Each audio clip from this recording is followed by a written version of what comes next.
La fracture d'une restauration céramique ou céramo-métallique conduit souvent à proposer soit la réfection totale de cette obturation, ce qui constitue une agression et un délabrement supplémentaire pour l'organe dentaire, soit l'abstention thérapeutique si l'incidence biologique fonctionnelle ou esthétique est relative. Une troisième voie semble possible dans certains cas, celle de la réparation. La réparation consiste en une réintervention partielle visant à prolonger la durée de vie de la restauration. La correction immédiate d'un éclat, d'une fissure ou d'une partie plus importante de la reconstitution en céramique est en parfaite adéquation avec les principes de dentisterie à minima tels qu'on les envisage aujourd'hui. Alors que faire lorsque nous sommes par exemple confrontés à la fracture du bord libre d'une incisive centrale ou à la fracture de la face vestibulaire d'un élément de bridge pleural qui est parfaitement intégré. Dans un premier temps, il convient de déterminer l'étiologie de la fracture. Cela peut être un traumatisme, cela peut être un problème occlusal comme une parafonction, une prématurité ou un guidage déficient en latéralité. Cela peut être aussi un problème mécanique, comme une épaisseur trop faible de céramique en occlusal ou une crête marginale trop fragile. Le deuxième élément intervenant lors de la réflexion diagnostique est le moment de la fracture. Si la fracture intervient lors de la séance d'essayage ou de réglage, il suffit de renvoyer la pièce au prothésiste pour qu'il la recommence après avoir identifié la cause de la fracture. Si le problème intervient peu de temps après la pose, la céramique est donc peu ou pas polluée par la salive. Si le défaut est minime, si l'armature est peu exposée, une réparation est possible. Maintenant, si la pièce prothétique est ancienne, si le matériau céramique est de nature inconnue, si l'armature métallique est très exposée, si le défaut est très étendu et très inesthétique, la réparation n'est pas possible et une réfection totale est indiquée. L'indication de ce type de traitement est à prendre après une analyse biologique de la dent, c'est-à-dire nécessité de silence clinique, pas de douleur, de suppuration, pas d'image radioclaire périapicale, une bonne santé parodontale et un risque carieux maîtrisé. Une analyse occlusale, qui est impérative et hyper stricte avec un papier articulé, permettant de déterminer l'intensité de la localisation des forces en présence. Une analyse esthétique, en effet, l'intégration esthétique d'une réparation est forcément limitée. Les conditions idéales sont une restauration présentant une grande surface de collage et des conditions occlusales idéales, comme par exemple un secteur antérieur présentant peu de force de cisaillement. Mais attention, ce ne sera toujours qu'une réparation. Ce type de traitement présente des limites. Limite esthétique, un défaut trop important ne peut être corrigé par une simple réparation.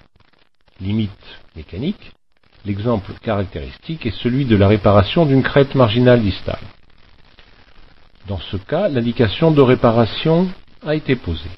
Voici la réparation réalisée. Mais quelques mois plus tard, les problèmes liés aux forces de cisaillement et à la faible assise de cette restauration en composite ont conduit à la fracture de la réparation. Le patient a alors été orienté, dans un deuxième temps, vers une réfection totale de sa couronne. Limite fonctionnelle, l'espace libre occlusal est insuffisant pour mettre une nouvelle restauration. On peut mettre en avant trois avantages de la réparation. Simple, par rapport au protocole de démontage, rapide, car elle ne nécessite qu'une séance clinique, et peu onéreuse, car elle ne fait pas intervenir le laboratoire. Le développement de l'idée de réparation est dû au progrès des matériaux d'adhésion, parce que c'est la possibilité de collage qui permet de prolonger les restaurations.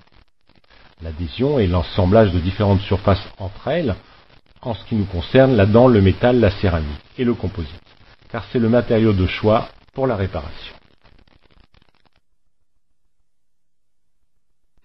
La réparation par collage comprend deux étapes. La première étape est le traitement de la surface fracturée. Dans ce cas, 4 surfaces possibles: la dent, une surface métallique, surface céramique ou surface composite. La deuxième étape, si le morceau a été récupéré, est le traitement de ce morceau fracturé. Maintenant, si le morceau n'a pas été récupéré, on répare par adjonction de composite. Le protocole du traitement de la surface dentaire est parfaitement connu et maîtrisé. On commence par la préparation, c'est-à-dire l'aménagement d'une épaisseur suffisante de matériaux, au moins 1,5 mm, pour permettre un rendu esthétique suffisant et une résistance mécanique minimum. Cet aménagement se réalise à l'aide d'une fraise diamantée sur turbine sous irrigation à grande vitesse. Ensuite, il y a un sablage et régularisation si nécessaire par l'emploi d'une micro-sableuse. Cela donne des micro-rugosités, augmentant la surface de contact. On désinfecte ensuite le site opératoire à la chlorhexidine, puis mordançage à l'acide orthophosphorique à 32% pendant 1 minute pour l'émail et 30 secondes pour la dentier. Rinçage et séchage doux pour favoriser l'imprégnation de l'adhésif de dernière génération.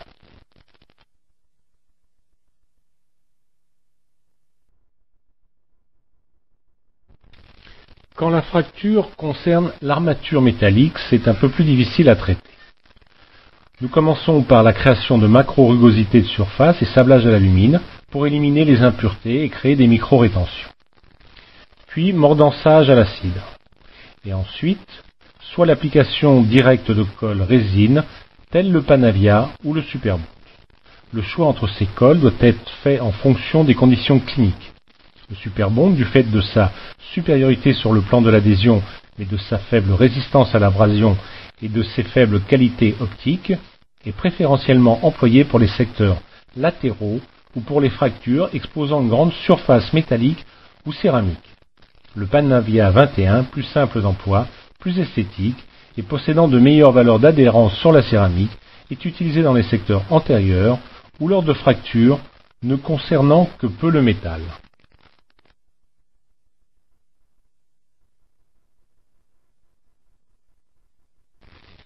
La céramique feldspathie est utilisée comme céramique cosmétique.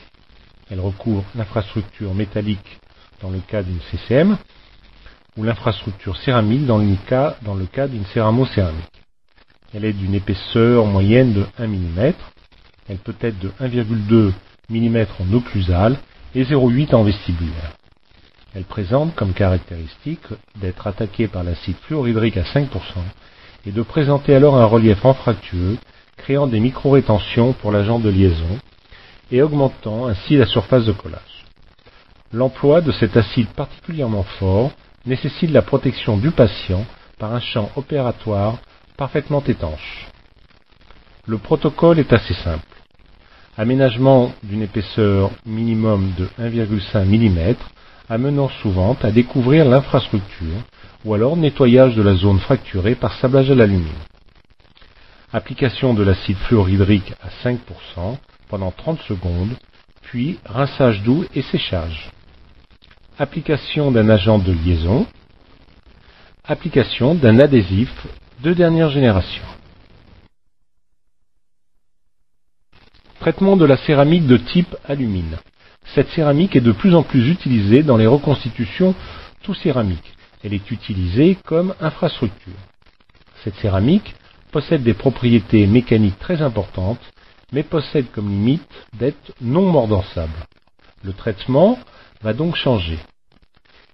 Nous commençons par un aménagement d'une épaisseur minimale de 1,5 mm par fraisage ou par abrasion. Ensuite, application d'un agent de liaison à froid, le silane, puis mise en place d'un agent de collage, le Superbond ou le Panavia 21. L'absence de mordançage et de préparation du support minimise la qualité de l'adhésion et donc le pronostic de la réparation.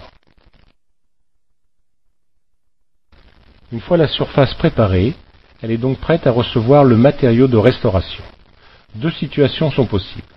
Soit nous avons pu récupérer le morceau fracturé, il convient dès lors de réaliser un film de colle résine composite suivant l'exposition au nom du métal. Soit le morceau n'a pas pu être récupéré ou est inutilisable, il faut dès lors réaliser une reconstitution à l'aide de matériaux composites. Ici une double fracture au niveau d'éléments intermédiaires d'un bridge. Voici les deux morceaux récupérés. Dans ce cas, le traitement de la surface exposée a déjà été présenté ci-dessus. Il y a le traitement du métal et le traitement de la céramique cosmétique. La réparation consiste à recoller le morceau fracturé, soit avec une colle composite si le morceau est constitué seulement de céramique. La colle employée sera photopolymérisable si le morceau est fin, ou dual si le morceau est plus épais. Soit avec une colle résine si la surface expose du métal, ce qui est très rare. Deuxième possibilité, le morceau n'a pas été récupéré ou est inutilisable. La réparation consiste donc en l'adjonction directe de composite.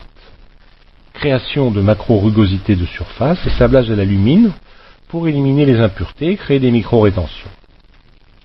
Puis, soit mordançage à l'acide et application d'une colle résine, soit application directe de colle résine telle le Panavia 21 ou le Superbond. Le composite est ensuite choisi en fonction de la situation clinique. Les composites fluides sont adaptés aux réparations minimes non exposées aux contraintes fonctionnelles ou sont utilisés en base intermédiaire pour améliorer l'étalement sur la surface à réparer. Les composites de viscosité moyenne sont les plus indiqués lors de réparations de masse. Le protocole de la mise en place du composite est parfaitement connu et codifié, il n'est donc pas nécessaire d'y revenir. Le pronostic est à déterminer dès le début avec le patient, en lui exposant les avantages et les limites de ce traitement, et en s'assurant de sa coopération. Il faut lui rappeler que les avantages sont la résolution immédiate du problème, que c'est simple, efficace et peu coûteux. Mais il faut aussi lui dire que les limites sont dues au faible nombre d'études cliniques à ce sujet, à l'absence donc de recul clinique et à la nécessité de contrôles rigoureux. Merci de votre attention.